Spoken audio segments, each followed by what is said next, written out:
Михаил Сеспель – феномен чувашской литературы. 100 лет прошло со дня смерти великого поэта.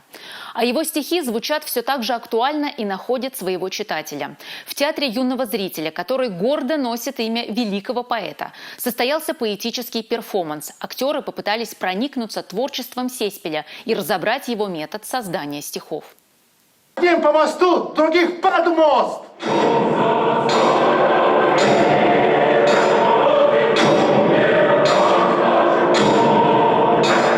Поэтический перформанс – вид современного искусства, где автор становится частью произведения. Творчество Михаила Сеспеля требует от слушателей логического переосмысления. Главный режиссер театра, заслуженный деятель искусств Республики Башкортостан и Республики Татарстан Байрас Ибрагимов долго изучал биографию поэта и пытался разобраться в самых сложных моментах его жизни. Вся труппа неоднократно посещала музей имени Сеспеля в Чебоксарах. Артисты ездили на его малую родину в Канашский район.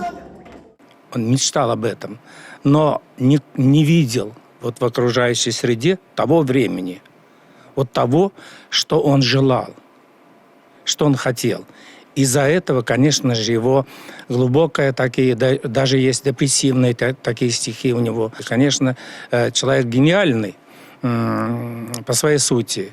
И вот из-за этого у нас возникла эта идея вот осуществить вот этот спектакль, перформанс. На сцене 7 актеров. Каждый из них олицетворяет Михаила Сеспеля.